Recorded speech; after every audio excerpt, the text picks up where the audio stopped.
다시 한번 인사하겠습니다. 할렐루야. 네, 샬롬. 하나님의 은혜와 평강이 200원 함께하길 주의 이름으로 소망합니다. 오늘은 주기도문은 주문이 아니다. 주기도문은 주문이 아니다라는 제목으로 하나님 말씀 증거하겠습니다. 자, 혹시 나옵니까? 결단 말고 혹시 안 된, 오늘 좀 성경을 찾아보시면 좋을 것 같아요. 이게 지금 화면에 안 나오는 게 있어가지고. 지난주에는 우리가 몇 개월에 걸쳐서 구약 성경의 전설적인 인물 요셉과 다니엘에 대해서 살펴보았습니다. 그래서 이번 주부터는요, 다시 새로운 주제로 말씀을 전하려고 합니다. 특히 신앙의 기초가 되는 주기도, 사도신경, 그리고 십계명을 가지고 말씀을 전하려고 합니다. 제가 이제 계속 우리께 꽤 한 10년 넘게 있지 않았습니까? 근데 제가 듣는 말씀입니다. 너무 제가 기초가 부족합니다. 좀 성경을 알고 싶어요. 이런 분들이 꽤 있더라고요. 그래서 한 번은 한번 굉장히 기초지만 가장 중요한 부분입니다. 그래서 우리가 주기도, 그 다음에 사도신경, 우리 십계명에 대해서 우리 주일날 예전에 제가 수요 예배나 이럴 때 한번 하긴 했지만 한번 정리해서 다루려고 합니다. 여러분 또 많은 관심 또 기도 부탁드리겠습니다. 지난주에 우리는요, 혹시 지금 뒤에 그 설교 문답집이 있거든요. 오늘 화면에 안 나가니까 그거 보시면 요약이 잘 돼 있으니 한번 또 참고하시면 참 좋겠습니다. 지난주에 우리 다니엘서를 통하여 믿음과 기도의 관계를 살펴보았습니다. 혹시 제목 기억하시나요? 기도는 믿음의 증거다 라는 제목으로 말씀을 전했습니다. 기억 못해도 괜찮습니다. 다음에 또 하면 되니까. 저는 이것도 하나님의 은혜라고 생각합니다. 다니엘은요, 자신의 민족을 위해서 하나님께 기도하기로 서원했습니다. 그리고 하루에 3번 위층, 그러니까 모든 사람들이 다 볼 수 있고 창문을 열고 예루살렘을 향하여 기도했다라고 성경은 기록을 하고 있어요. 그런데 그렇게 그가 하나님께 마음을 정하고 기도한 것이 문제가 됐습니다. 바로 그 다니엘의 정적들, 정치적으로 다니엘을 해하려고 하는 그 정적들이 그것을 이용해서 다니엘을 몰락에 빠뜨리고 정치적인 위험에 빠뜨리게 한 것입니다. 말도 안 되는 법, 기도금지법이라고 하는 그런 말도 안 되는 법이 갑자기 하루아침에 제정된 겁니다. 여러분, 삶을 살다 보면 우리도 얼마든지 그럴 수 있습니다. 이제는요, 여러분 이게 말이 되는가 했지만 우리도 이미 경험하지 않았습니까? 코로나를 통해서 얼마든지 국가가 우리 신앙에 대해서 제약을 가할 수 있구나. 그런 법이 만들어질 수 있구나. 이제는 제가 이 말씀을 준비하면서도 지난주에 정말 남일이 아니다. 그런 생각을 많이 했습니다. 그래서 이 기도금지법이라는 말도 안 되는 법령 때문에 아무렇지도 않게 기도하다가 갑자기 하루아침에 중죄인이 되어서 사자굴에 빠지게 된 것입니다. 그러나 하나님은 살아계십니다. 하나님은요, 다니엘을 도우셨어요. 그래서 사자굴에서 하루 동안 있었음에도 불구하고 아무런 상처를 받지 않고 나올 수 있었습니다. 왕이 그걸 보고 또 분노해서 그 다니엘을 위험에 빠뜨리게 했던 그 정적들을 향해서 너희들이 들어가라. 너희들이 무지하다면 너희들도 괜찮을 것이다 라고 생각했을 것 같아요. 그래서 빠뜨렸더니 땅에 떨어지기도 전에 사자가 그들을 물었더라. 뼈를 부러뜨렸더라. 이렇게 성경은 기록하고 있습니다. 그러니까 대역전이 벌어진 겁니다. 우리가 기도를 멈추지 않을 때요, 반드시 하나님께서 역사하시고 도우시고 역전을 일으키실 줄 믿습니다. 근데요, 오늘 본문을 보면요, 이 다니엘의 모습과는, 다니엘의 상황과는 정반대의 이야기를 하고 계신 것 같습니다.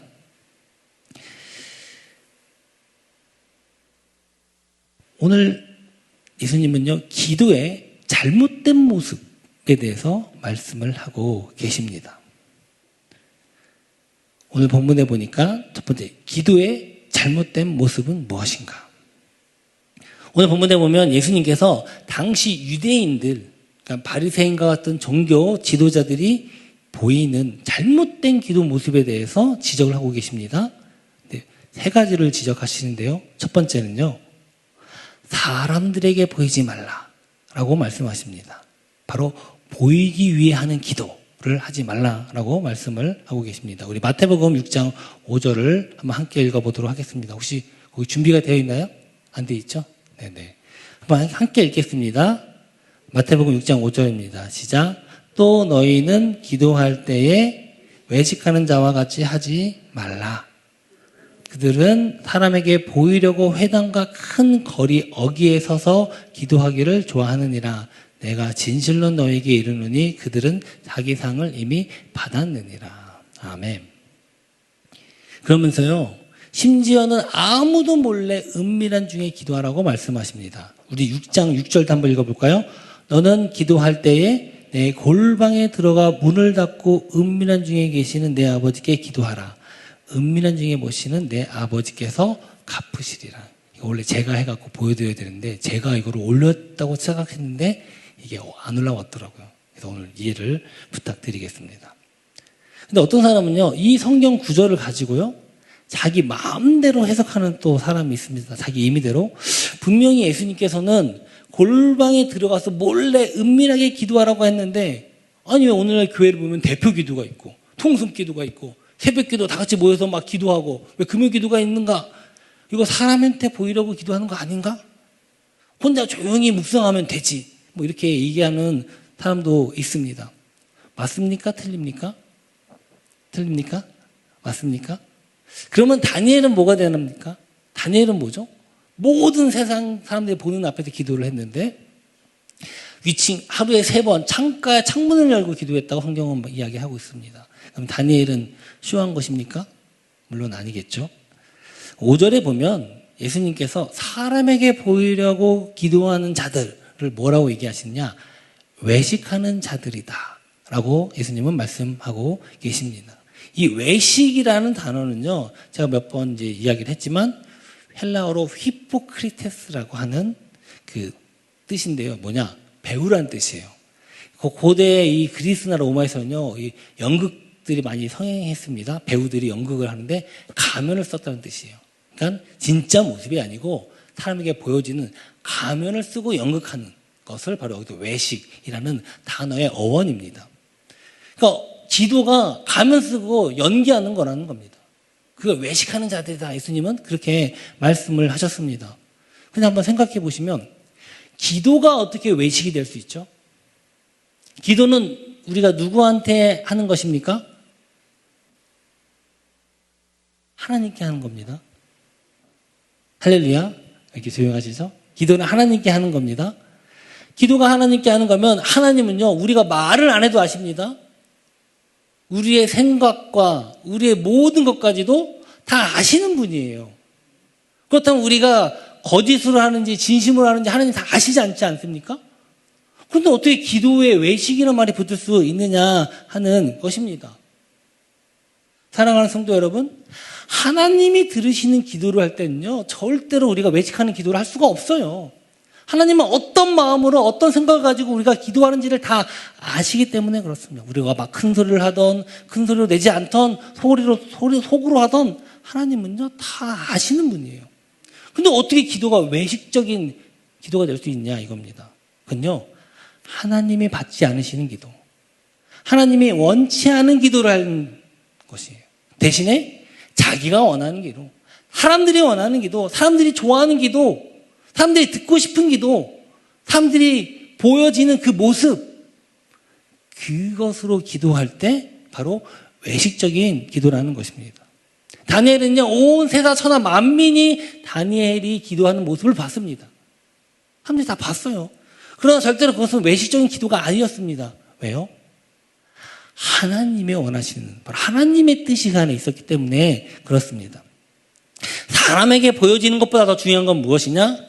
하나님이 그 기도를 받으시는가, 하나님이 기뻐하시는가가 바로 중요한 것입니다. 두 번째, 예수님이 이 잘못된 기도에 대해서 말씀하시는데 바로 중언부언하는 기도다라고 말씀하십니다. 우리 마태복음 6장 7절 한번 읽어볼까요? 또 기도할 때에 이방인과 같이 중언부언하지 말라.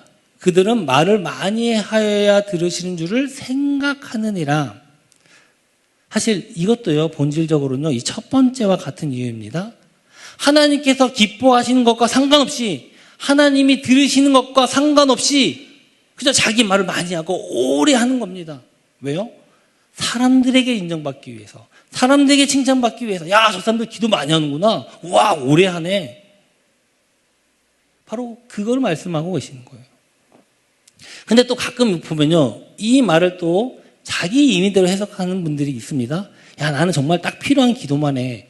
1시간, 2시간, 3시간 기도할 게 뭐가 있냐? 기도 제목 아무리 적어도.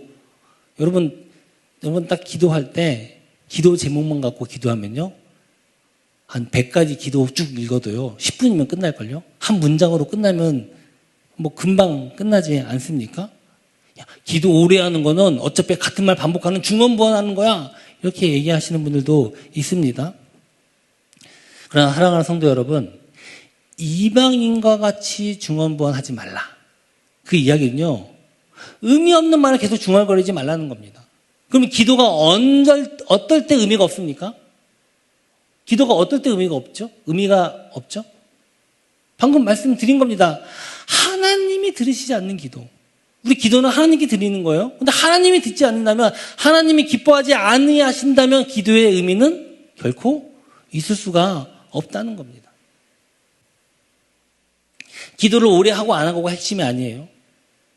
예수님은요, 제자들에게 1시간도 깨어서 기도할 수 없냐? 이렇게 책망하셨습니다. 마가복음 14장 37절에 보니까 돌아오사 제자들이 자는 것을 보시고 베드로에게 말씀하시되 시몬아 자느냐? 내가 1시간도 깨어 있을 수 없더냐? 시험에 들지 않게 깨어 기도하라. 마음에는 원이로되 육신이 약하도다 하시고.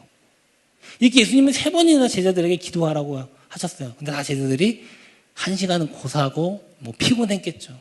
그냥 자고 있었다는 것입니다. 다니엘은요, 하루에 같은 기도 제목으로 나라와 민족을 위해서 하루에 3번을 한 달이 넘게 기도를 했습니다. 정확하게 한 달인지는 성경에 안 나와 있지만 제가 추정하기에는 한 달 이상 되지 않았을까. 왜냐하면 법을 한 달로 지정했기 때문에. 이것도 중언부언입니까? 아닙니다.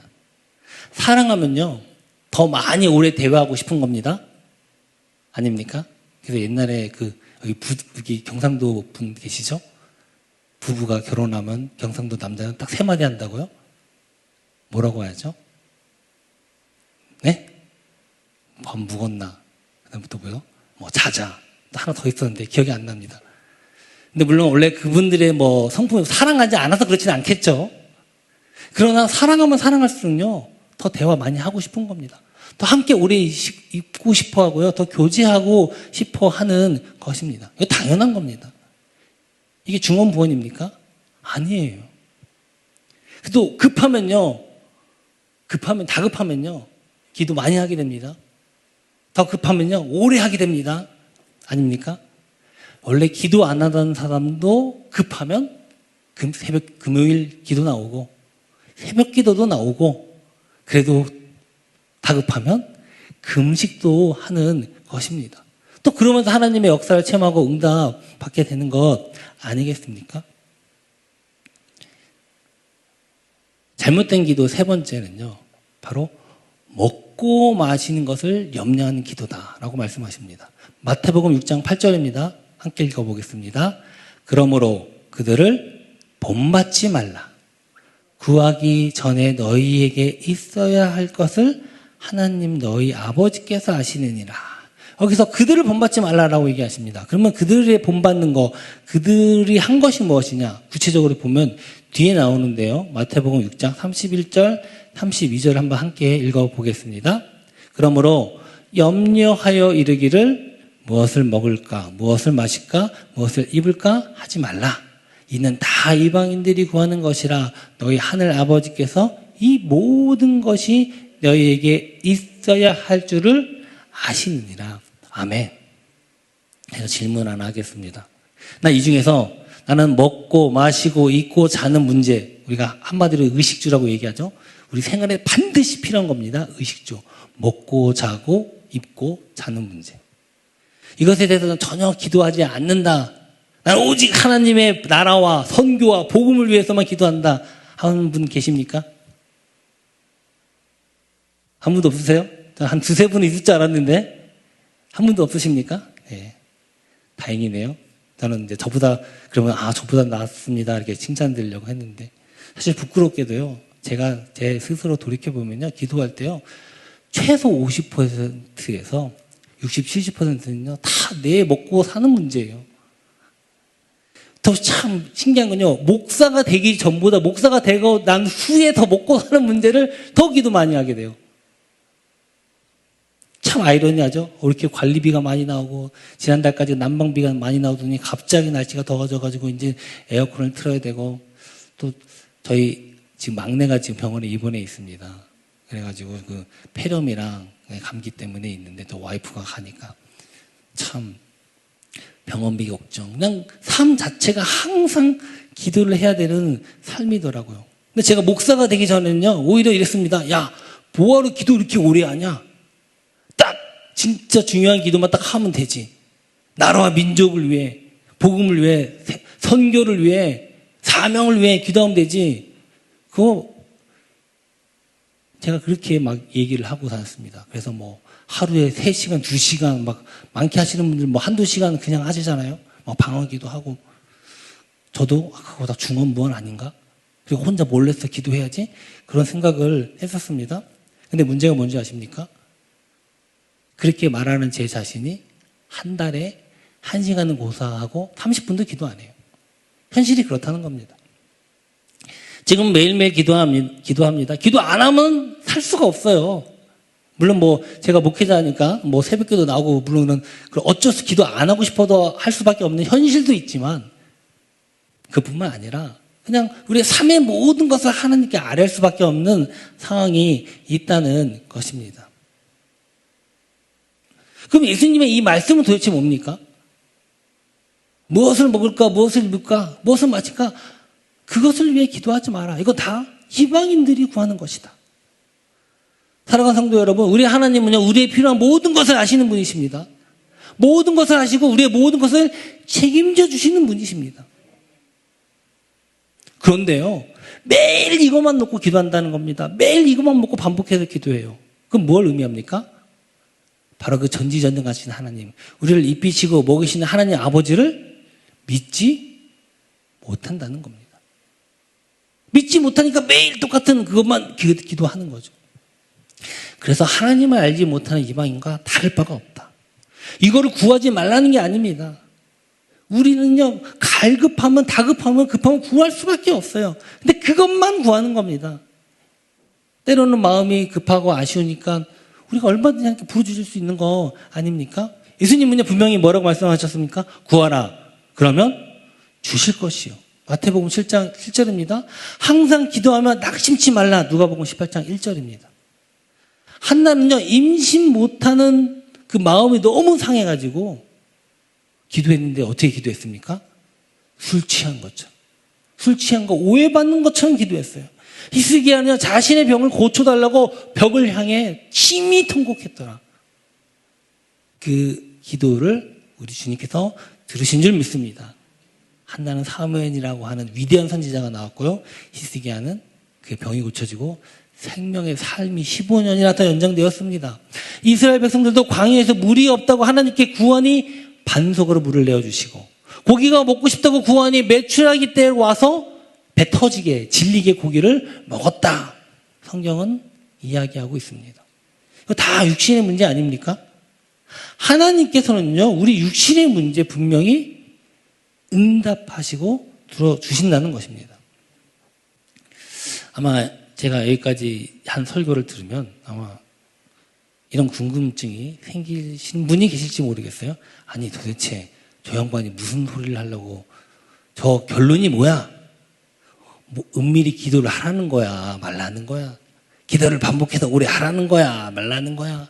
육신의 문제를 기도하라는 거야, 말라는 거야? 이렇게 또 헷갈리시는 분들이 계실지 몰라요. 제가 예전에 항상 이게 청년부 모아놓고 청년부 예배 때 설교하면서 리더들 훈련시키다 보면 항상 질문이 그렇게 물어봐요. 목사님, 그래서 하라는 거예요? 하지 말라는 거예요? 이게 좀 한국 사람들의 특징인 것 같아요. 딱 답을 딱 이렇게 해라. 하지 말아라. 이게 정해주기를 원하는 것 같습니다. 그래서 우리 예수님께서 가르쳐 주셨어요. 이렇게 기도하라! 이렇게 우리 주님께서 가르쳐 주셨습니다. 주 기도란 무엇이냐? 마태복음 6장 9절입니다. 한번 6장 9절 상반절만 한번 함께 읽어보겠습니다. 마태복음 6장 9절입니다. 그러므로 너희는 이렇게 기도하라. 하늘에 계신 우리 아버지여 이름이 거룩히 여김을 받으시오며. 주 기도, 우리가 주 기도문이라고 불리지만 그런 좀 표현이 좀 어색한 표현입니다. 정확히 이야기하면 주 기도. 좀 더 길게 이야기하면 주님이 가르쳐 주신 기도입니다. 이 주 기도란 무엇이냐? 바로 우리 예수님께서 가르쳐 주신 기도예요. 따라해 볼까요? 예수님께서 가르쳐 주신 기도다. 구약 성경에 어떻게 봐도요. 어떻게 이렇게 기도하라고 하는 구체적으로 알려준 데는 한 군데도 없어요. 한 군데도 없습니다. 그러니까 상황의 형편에 맞춰서 마음이 감동되는 대로 자기가 기도를 한 겁니다.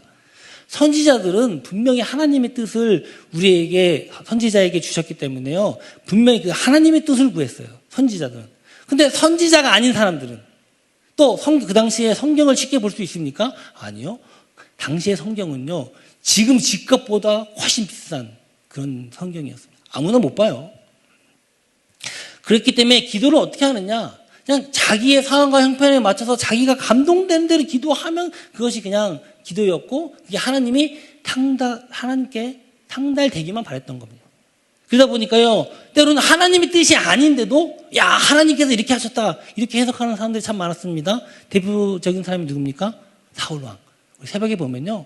전혀 하나님의 뜻이 아닌데 야 하나님께서 나에게 기회를 주셔서 다윗을 잡아 죽이게 해주셨구나 이렇게 고백하는 내용이 나오고 있음을 보게 됩니다. 그러나요 그렇지 않습니다. 다니엘을 보면요 9장에 보면 다니엘은요 기도할 때 예루살렘이 언제 회복될 것인지 깨닫고 기도했다 이렇게 성경은 기록을 하고 있습니다.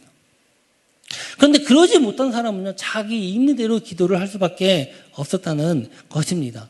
그래서 이게 하나님의 뜻이 학달돼서 응답받으면 할렐루야가 되지만 전혀 사울처럼 하나님과는 정상관없는 정반대의 것, 자기의 것을 마치 하나님의 뜻인 양 기도하는 사람들도 있었다는 것입니다. 그래서 우리 예수님께서 직접 가르쳐 주신 거예요. 너희는 이렇게 기도하라. 그래서 이건요, 우리가 주기도문이라고 부르지만 주님이 가르쳐 주신 기도, 주기도라고 부르는 것이 맞습니다. 지금 막 기도에 대해서 이야기하고 있지만 잘 모르겠다고요? 걱정하지 마십시오. 이 기도대로만 하면 됩니다. 우리 주님께서 가르쳐 주신 기도대로만 하면 됩니다. 이걸 응용하면 되고요. 응용할 수 없다 그러면 그대로 하면 됩니다. 이 어떤 기도보다도요. 우리 예수님께서 가르쳐 주신 기도만큼 완벽한 기도는 없어요. 신학적으로도 성경적으로도 완전한 이렇게 예수님이 가르쳐 주신 기도만큼 완전한 것은 없습니다. 그래서 우리가 항상 예배 때 이것을 기도하고 고백하는 겁니다. 그런데요, 문제는요, 우리가 이거 주기도, 여기서 난 주기도만 외우지 못한다 하시는 분 계십니까? 여기 계신 분은 다 외울 거예요. 근데 뭐 주기도 하자 하면 대부분 예배 끝날 때 많이 하지 않습니까? 그러면 하늘에 계신 우리 아버지 이름이 그렇게 여기면 발발발발 달달달 해요. 근데 이거를 기도입니다. 기도는요, 하나님이 들으시는 기도예요. 근데 우리는 그냥 주문처럼 달달달달달 외운다는 겁니다. 마치 예배 끝나요. 빨리 끝나면 집에 가는 것처럼. 사랑하는 성도 여러분, 주기도는요, 주문이 아닙니다. 하나님께 우리가 마음을 담아드리는 기도라고 하는 것입니다.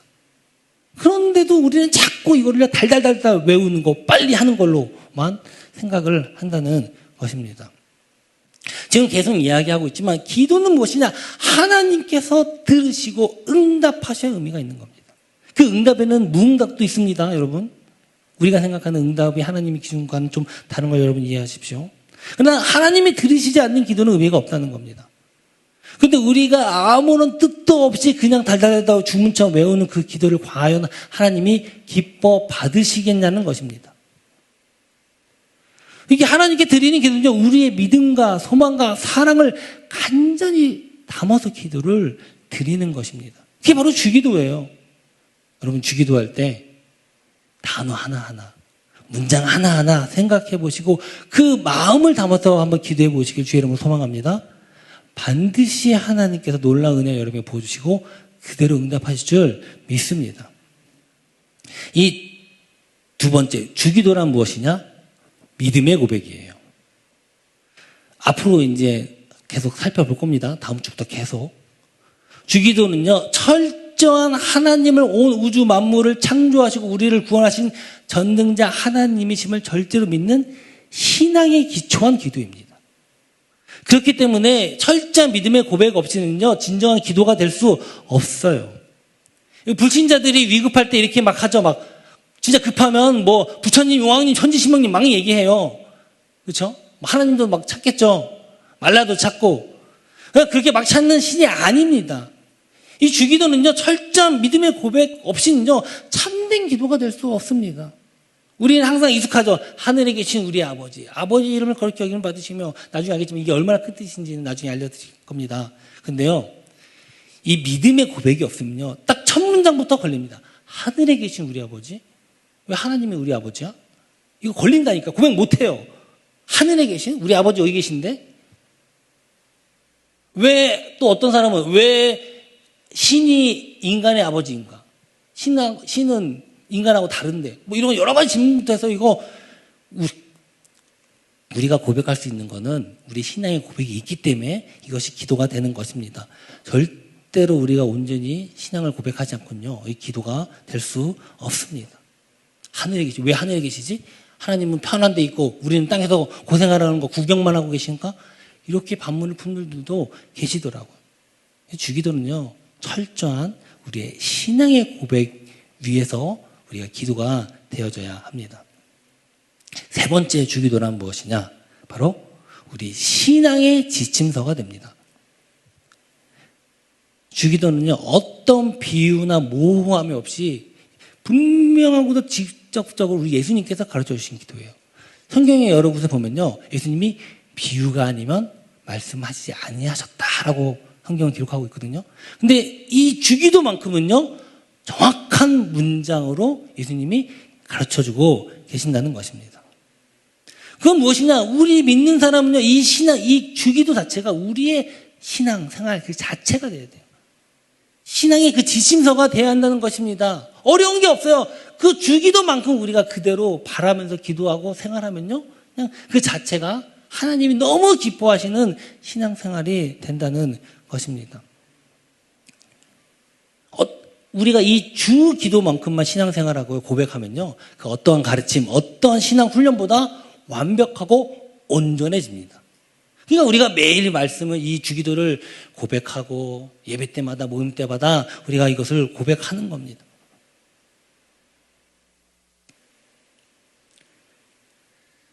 그런데 우리가 계속 그냥 주문 외우듯이 다다다다 수백 번, 수천 번 해도 이거는 의미가 없어요.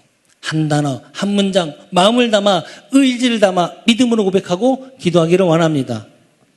그러려면은 이 주기도의 그 의미가 정확히 무엇인지 알아야겠죠? 할렐루야, 알아야겠죠? 네. 그래서 앞으로 한 20주간을 더 길게 할 수도 있어요. 짧게 할 수도 있습니다만, 이 주기도에 대한 설교를 하려고 합니다. 그래서 특별히 신앙의 기초가 없으신 분들, 내가 좀 더 알고 싶다, 주기도에 대해서 좀 더 공부하고 싶다 하신 분들은 많은 관심 가져주시고 또 많이 함께 우리 예배에 참여해 주시면 참 감사하겠습니다. 네. 네. 우리 다른 반주자분이 오시기로 했는데 지금 반주자분이 못 오셨어요. 아니, 네. 그래서 우리 함께 이 시간 한번 결단했으면 좋겠습니다. 결단할 때, 주님, 우리가 주께 기도할 때 주께서 들으시는 기도를 하기 원합니다. 언제 어디서나 어떤 상황에서 기도할 때 주님이 기뻐하시는 기도를 하게 하여 주시옵소서. 우리가 진실하고 신실하고 거룩한 우리의 삶을 살 때 이 주님의 기도를 가지고 나아가게 하여 주시옵소서. 때로는 우리가 어떤 기도 구할지 알지 못할 때 주님은 우리 그 마음 보시고 또 우리의 기도의 고백을 들으실 줄 믿습니다. 그럴 때 이 주기도로 하나님께 나아가게 하여 주시옵소서. 우리가 한번 고백하면서 찬양했으면 좋겠습니다. 네.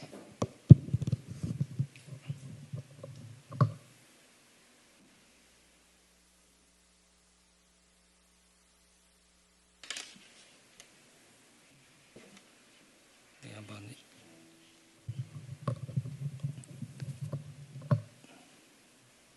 예전에 우리 한번 불렀던 찬양이지만 한번 함께 가사를 생각하시면서 찬양했으면 좋겠습니다.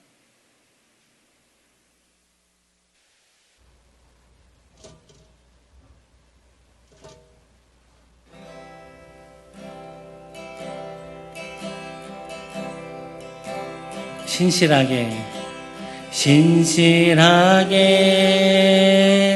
진실하게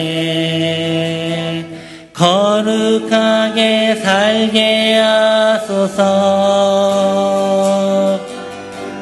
진실하게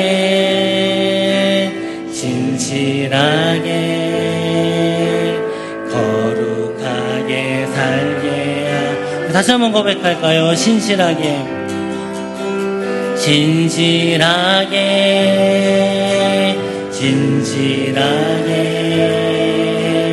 거룩하게 살게 하소서. 진실하게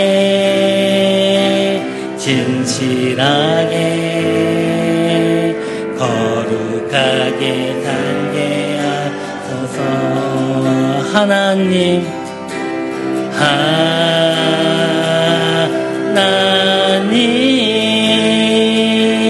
나의 마음 만져주소서. 하나님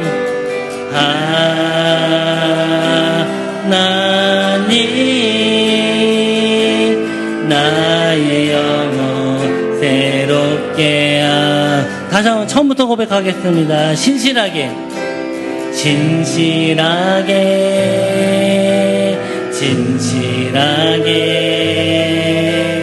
거룩하게 살게 하소서. 진실하게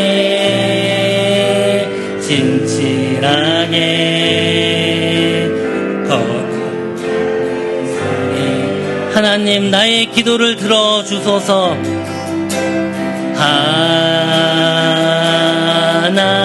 하나님 나의 기도 들어주소서.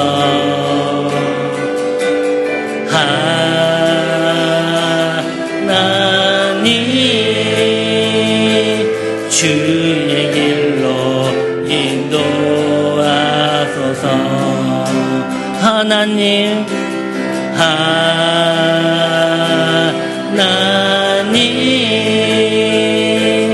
나의 기도 들어주소서. 하나님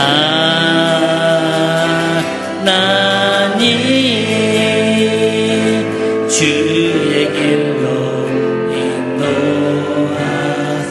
우리 목소리로만 찬양해 볼까요? 하나님 나의 기도를 하나님 나의 기도 들어주소서.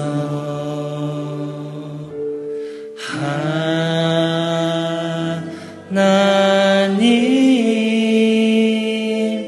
주의 길로 인도하소서.